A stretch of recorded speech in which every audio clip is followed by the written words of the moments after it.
আসসালামু আলাইকুম। আমি Razia Sultana Khanam, instructor plumbing and pipe fitting trade, Bangladesh courier technical training centre. আজকে এই সেশনে আমরা খুব গুরুত্বপূর্ণ একটি বিষয় জানতে চাচ্ছি। আমাদের এই প্লাম্বিং কাজে যে বিষয়ে বেশি সমস্যা হয়, সেই সমস্যাগুলি কোথায় হয়, এই বিষয়গুলি আজকে আমরা জানবো। আজকে আমাদের একটা ফিচার যে কমোড, যেটা ওয়াটার ক্লোজেটও বলা হয় বা ইউরোপিয়ান টাইপ কমোডও বলা হয়, এই কমোডে এই অংশটা যে পরিষ্কার করার জন্য পানি আসে, সেই পানির ব্যবস্থাটা করা হয় এই লো ডাউন, যেটা আমরা বলি ফ্লাশিং ট্যাঙ্ক বা লো ডাউন। আজকে আমরা এই লো ডাউনের ভিতরে যে পার্টসগুলো আছে সে সম্বন্ধে আমরা জানবো এবং এখানে কোথায় সমস্যাগুলি হতে পারে এবং কিভাবে সেই সমস্যাগুলি সমাধান করা যায় সেই বিষয়ে আমরা জানবো। এখানে এই লো ডাউনের এই অংশকে, এখানে যে অংশটা আছে এখানে একটা গ্যাসকেট, কালো গ্যাসকেট থাকে এবং এখানে যে বাটারফ্লাই নাটগুলো আছে এই বাটারফ্লাই নাটগুলি খুলে এবং এই অংশটা খুলে এবং এই অংশটা আমরা এই রেঞ্জের সাহায্যে খুলে আমরা ভিতরের অংশগুলি দেখতে পারবো এবং এর কার্যকারিতা জানতে পারবো। তো এখানে আমরা এখন এই বিস্তারিত পর্যায়ে চলে যাই এবং এটা আবার কীভাবে সেট করতে হয় পরবর্তী সেশনে আমরা দেখাবো।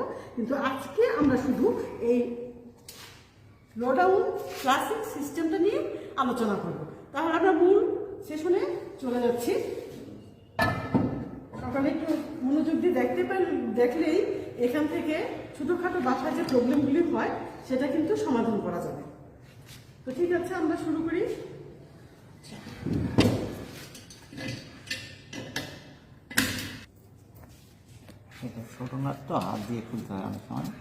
এই নাটটাকে, এটা বাটারফ্লাই নাট বলে, এই নাটটা একটু লুজ করার পরে রেঞ্জ দিয়ে তারপরে ঘুরিয়ে ঘুরিয়ে এই নাটটি খুলে নিতে হয়। এবং এখানে খুব লক্ষণীয় বিষয় হচ্ছে যে এই নাটের যে অংশগুলো কিন্তু খুব ভালোভাবে রাখতে হবে, কারণ এটা আমাদের পরে আবার সেট করতে হবে। এখানে যে ওয়াশারগুলো আছে সেগুলো আমরা রাখলাম এবং এই জিনিসগুলো আমরা খুব যত্ন সহকারে রাখবো এবং এটা কিন্তু ঘুরিয়ে ঘুরিয়ে খুলে নেওয়া যায়। তাহলে আমরা দেখতে পাচ্ছি কিভাবে নাটটি খোলা হচ্ছে।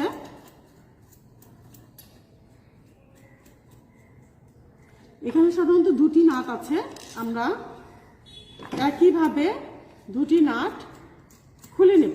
এই নাটটি বাটারফ্লাই নাট হিসেবে পরিচিত।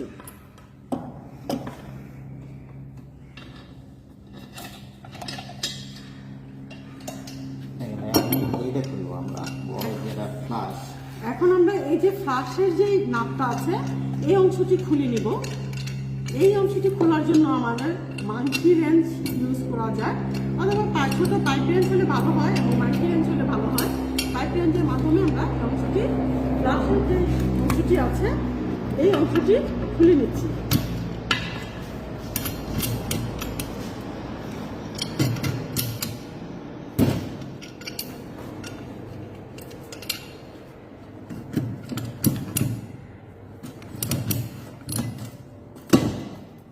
এখানে কাজ করার সময় একটু লক্ষ্য রাখতে হবে, একটু আস্তে আস্তে চাপ দিতে হবে, যেহেতু এই জিনিসটা প্লাস্টিকের তৈরি।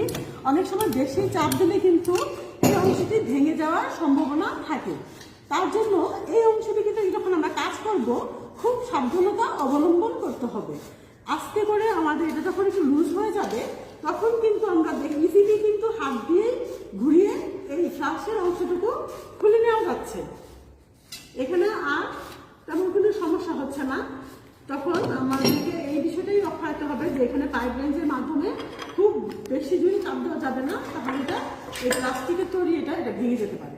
তাহলে এখানে আমরা কয়টা অংশ দেখলাম, এই অংশটুকু এবং এখানে একটা আছে এবং এর আগে একটা কালো রাবার বা গ্যাসকেট থাকে। তাহলে এই অংশটুকু থেকে আমরা এই যে অংশটা দেখাচ্ছি, এই অংশটা হচ্ছে একটা চেন এবং এটা হচ্ছে ফ্লোপার। এই যে ফ্লোপার, এই ফ্লোপারটা চেনে এখানে দিকে বাঁধা থাকে এই অংশতে, এই যে এই অংশটাতে চেনটা আটকানো থাকে এবং এই ফ্লোপারটা উঠলে এখানে পানিটা যায় এবং টিপ দেওয়া হয় তখন এটা উপরে উঠে যায়। এখন এইখানে এইটার সাথে যে লাগানো থাকে এবং এখানে পুশ করা যায়, এটা এই অংশটা বাইরে থেকে আমরা দেখাবো।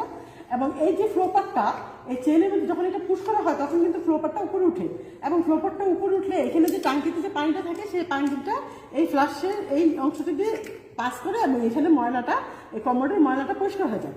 এখন এখানে দেখার বিষয় হলো যে এখানে আমাদের যে প্রবলেমগুলি হয় সাধারণত যে এই ফ্লোপারটা এখানে অনেক সময় আয়রনের বা কোনো একটা কারণে বা জ্যাম হয়ে বা এই অংশটা যদি ভেঙে যায় তাহলে ফ্লোপারটা নষ্ট হয়ে যায়, এবং ফ্লোপারটা যদি নষ্ট হয়ে যায় তখন এখানে কন্টিনিউয়াসলি পানি যেতে থাকে, এটা একটা প্রবলেম হয়।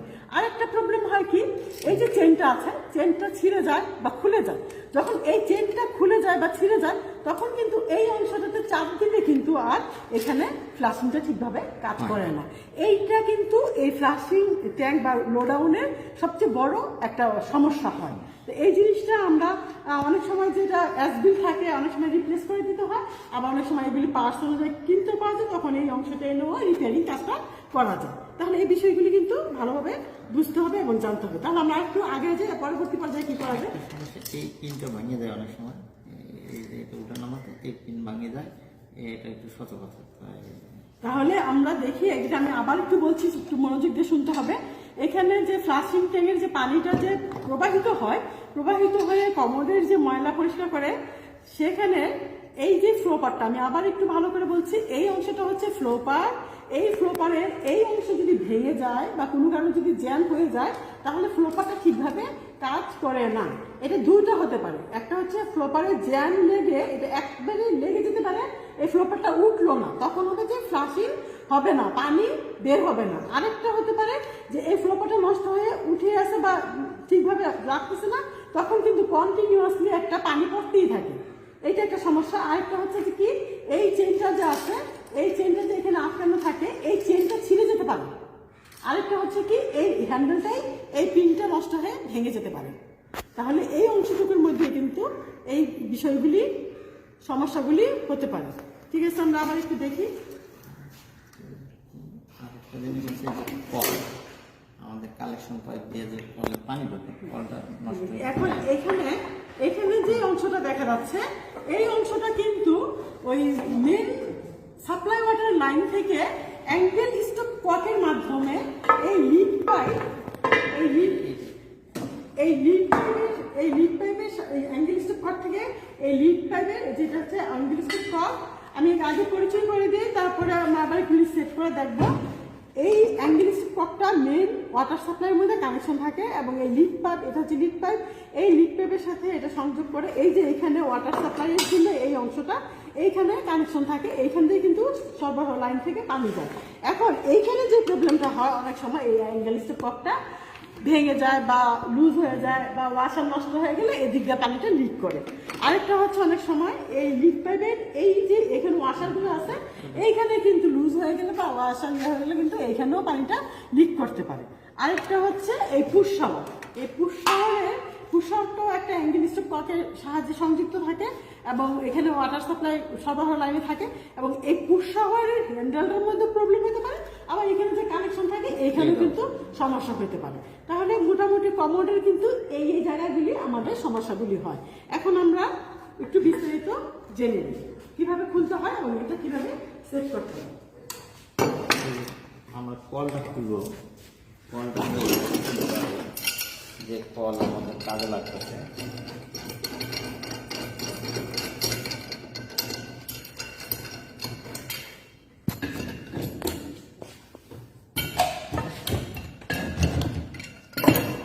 কিন্তু আমাদের ভাষায় আমরা কল করি।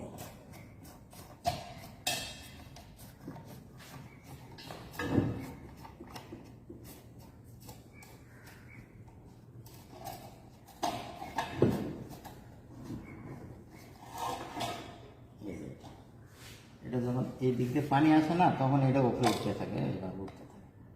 যখন পানি আসে নির্দিষ্ট জায়গায় আসে তখন এটা বন্ধ হয়ে যায়। এটা কিন্তু ওই যে বলকক, আমরা বলি বলকক, এটাই কিন্তু যে অনেক, এটা কিন্তু এক এক কোম্পানির অনুযায়ী এক এক রকম। অনেক সময় দেখা যায় যে এটা ফ্লুট ভাল্ব বা বল ভাল্ব যেটা বলে একটা গোল ভাল্বের মতো আছে, কিন্তু আধুনিক যেই লোডাউনের মধ্যে আছে সেগুলি মোটামুটি দেখতে এরকম। এটা ওই যে পানির যে ইয়েটা আসবে, সাপ্লাই আসবে, সেটার উপরে আপ ডাউন করে এটা অটোমেটিকই হয়। এটা হচ্ছে বলকক। এখন এগুলো সিটিং করি নাকি? হয় বলককের মধ্যে যে সমস্যাটা হয় সেটা হয় কি, এই হ্যান্ডেলের মধ্যে যখন এটা ঠিক মতন অনেক সময় ভেঙে যেতে পারে হ্যান্ডেলটা, তারপরে এখানের যে ইয়াটা আছে এটা অনেক সময় পানির সাথে জ্যাম লেগে যে অটো যে উঠবে, যে এই সিস্টেমটা যদি প্রবলেম হয়ে যায় তখন কিন্তু ওই যে পানির প্রবাহটা ঠিকভাবে নিয়ন্ত্রণ করতে পারে না। এটা মূলত পানিটা প্রবাহটা নিয়ন্ত্রণ করে। তাহলে এখন আমরা বিভিন্ন অংশগুলি দেখতে পারলাম, তাহলে এখন আমরা এটা সেটিংয়ে চলে যাচ্ছি। আমি আবার একটু অংশগুলি ব্যাখ্যা করতে বলবো আপনাকে, যে আপনি একটু এই অংশগুলি আবার একটু বলে দেন, তাহলে বুঝতে সমস্যা হবে অংশগুলি। আমরা তো সমস্যা দেখলাম এবং ওভারঅল একটা বিষয় জানতে পারলাম এবং কোথায় সমস্যা সেই জিনিসগুলি দেখলাম। এখন এটা হচ্ছে আমাদের যে লো ডাউনের অংশ, এখানে ফ্লাশের জন্য পানিটা এখান থেকে আসে এবং বের হয়, এটা হলো আউটপুট। এবং এই অংশটা হচ্ছে সরবরাহ সাপ্লাইয়ের জন্য, এটা হলো ইনপুট। এটা হলো ইনপুট, পানি যাচ্ছে এবং এখানে ফ্লাশ করার পরে পানিটা বের হয়ে আসছে। এটা হচ্ছে আমাদের সম্পূর্ণ অংশটা হচ্ছে লো ডাউন। এই যে আমি একটা গ্যাসকেট বা কালো একটা রাবারের কথা বলছিলাম, এই অংশটা এখানে থাকবে এবং এখানে যে এইটা আছে এই অংশটার পরে প্রথমে থাকবে এই অংশটা, এরপরে থাকবে এই অংশটা, তারপরে এটার সাথে সেট করা থাকবে এবং এই বলককটা ওয়াটার সাপ্লাইয়ের যে লাইন আছে সেখানে সেট করা থাকবে। তাহলে বোঝা যাচ্ছে। আমি আপনাকে বলবো আবার একটু আপনি বিস্তারিত বলে একটু সেট করবেন। তাহলে আমি প্রথমে আমাদের এই বলককটা সেট করি। এই বলককটা সেট করতে গেলে লো ডাউনটা একটু টাইট করে নিতে হবে। টাইট করে না নিলে আমরা কিন্তু এটা সিটিংয়ে যাইতে পারবো না। এটা এইভাবে ঢুকার পরে এক হাত দিয়ে চাপ দিয়ে ধরতে হবে। চাপ ধরার পরে এই নাটটা লাগাইতে হবে। এই নাটটা হাত দিয়ে লাগা যায়। যখন খুব টাইট হয়ে যায় তখন আমরা পাইপ রেঞ্চ অথবা শ্যালো রেঞ্চ অথবা প্লাস যে কোনো দিয়ে আমরা এটা টাইট করতে পারি। এখন আমাদের এই বলকক লাগানো হয়ে গেছে। এই বলকক লাগানোর পরে আমরা এটা এই জিনিসটা লাগাবো। এটা লাগাইতে গেলে এটাও একই সিস্টেম। এখানে একটা কালো ওয়াশার আছে, ভিতরে রবারটা আমরা এভাবে লাগাইতে পারি। রবারটা আগে আমরা এভাবে লাগাই দিলাম। রবার কিন্তু দুটো সাইড আছে। প্লেন সাইডটা লোডাউনের মধ্যে বসে যাবে। লাগাই দিই। লাগার পরে এই যে আমরা এখানে লাগাই দিই, হয়ে গেল। তারপরে একটা চিকন ওয়াশার আছে, এই ওয়াশারটা আগে লাগাই দিই। ওয়াশারটা লাগানোর পরে এই নাটটা লাগাই দিলাম। এটা হাত দিয়ে টাইট দিতে হয় প্রথমে, পরে পাইপ রেঞ্চ দিয়ে টাইট দেওয়া যায়।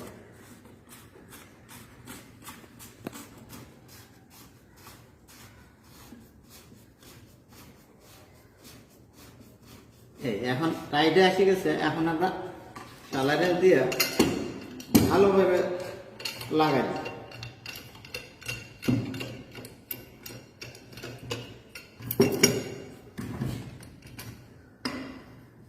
এখানে একটু লক্ষণীয় বিষয়, যখন আমরা এই জিনিসটা প্লাস্টিকের তৈরি, যখন আমরা এখানে পাইপ রেঞ্চ ব্যবহার করব তখন কিন্তু এটা খুব বেশি জোরে চাপ দেওয়া যাবে না। চাপ দিলে কি হবে, এটা ভেঙে যেতে পারে, ফেটে যেতে পারে। আচ্ছা, এখানে একটা বিকল্প কথা বলেন আপনি। যদি আমাদের এই অংশে আমাদের এই রাবারের যে গ্যাসকেটটা আছে বা প্লাস্টিকের যে ওয়াশারটা আছে, এটা যদি আমার হারিয়ে যায় বা আমি যদি হাতের কাছে না পাই, এটার বিকল্প এখানে আমি কি করতে পারি? এটার বিকল্প আমাদের ওই যে থ্রেড টেপ আছে না, বেশি করে থ্রেড টেপে একটু পেঁচে রিং বানাই নিতে হবে। রিং বানায় ওই মাপে ওখানে বসায় দিলে তাহলে ওটা চাপ দিয়ে রাখলো, পানিটা লিক করলো। এখানে আমি একটু দেখাই দিই। এখানে যে একটা বিকল্প, এখানে কিন্তু অনেক সময় বিকল্প রাবারটা না থাকতে পারে বা ওয়াশারটা হয়তো মিসিং হতে পারে। সেক্ষেত্রে করতে হয় কি, এই থ্রেড টেপটা হাতে রিং করতে হবে। এইরকম হাতটা নিয়ে 4 আঙ্গুল নিয়ে একটা রিং করতে হবে। এই রিংটা করতে হবে এইভাবে।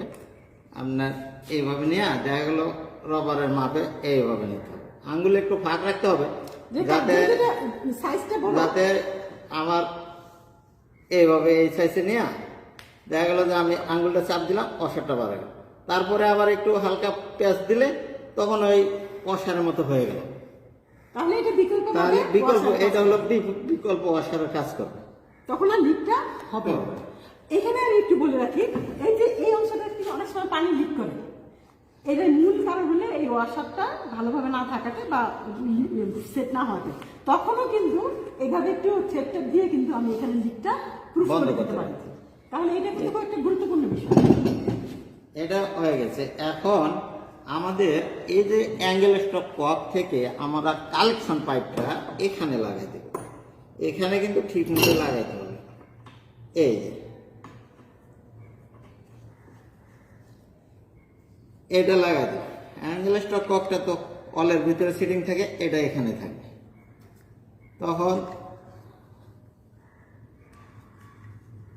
এখানে একটু লক্ষণীয় বিষয় হচ্ছে যে এইখানে সংযোগটা যদি ঠিকভাবে না হয় তাহলেও কিন্তু পানি লিক করতে পারে। এখানেও কিন্তু লিক প্রুফ করার জন্য আমরা থ্রেডটা ব্যবহার করতে পারি। তারপরে আমাদের এই লোডাউনের একটা ঢাকনা আছে। তারপরে আমরা এই লোডাউনটা হাই কমোডে সেটিং করতে পারবো। হাই কমোডে সেটিং করতে গেলে আমাদের এই যে বাটারফ্লাই স্ক্রু এবং এই নাট আমাদের কাজে লাগবে। তখন আমরা এই নাট এখানে ঢুকে রাখবো। আগেই এই নাটটা ঢুকে রাখলাম। এই নাটের মধ্যে একটা ওয়াশার আছে, এই ওয়াশারটা আমরা আগে দেব। তারপরে এই ছোট নাট দেব। ছোট নাট দিয়া এই নাটটাকে আমরা টাইট করে রাখবো। এখানে একটা লক্ষণীয় বিষয় যে আমরা যখন এই জিনিসগুলো খুলবো বা বাজার থেকে এনে যখন সেট করবো তখন কিন্তু আমাদের এই ছোট ছোট অংশগুলো কিন্তু খুব সতর্কতার সাথে রাখতে হবে। একটা যদি মিসিং হয়ে যায় তাহলে কিন্তু এটা সঠিকভাবে কাজ করা যাবে না। তখন আবার এই জিনিসগুলি কালেকশন করে সংগ্রহ করে কাজটা করতে হবে। আর এখানে বাটারফ্লাই নাইটের মধ্যে হচ্ছে যে এখানে হাতেই কিন্তু ঘুরিয়ে ঘুরিয়ে এটা আমাদেরকে টাইট দেওয়া যায় এবং এই অংশটা কিন্তু খুব ভালোভাবে টাইট করতে হবে। এবং যখন আমরা এই কমোডের মধ্যে লাগাবো এই যে এইখানে যে হোল আছে এই হোল দিয়ে নাটটা সংযুক্ত হবে। এইখানেও যখন এটা লাগানো হবে লোডাউনটা তখনও কিন্তু এখানে ভালোভাবে যদি না লাগে তাহলে কিন্তু এখানে লুজ হয়ে থাকবে এবং এটা কর্মক্ষমতা সেভাবে ভালোভাবে হবে না। তার জন্য আমাদের এখানে যে স্ক্রু নাটের বিষয়গুলো আছে সেখানে কিন্তু যথাযথভাবে টাইট দিতে হবে। এবং আমাদেরকে এটা লিক প্রুফ করার জন্য যদি কোনো অংশ পার্টস ওয়াশার বা গ্যাসকেট যদি সমস্যা হয়ে থাকে তাহলে আমাদেরকে একটু ওই থ্রেড ট্যাপ যে আছে থ্রেড ট্যাপ দিয়ে একটু লিক প্রুফ করে নিতে হবে।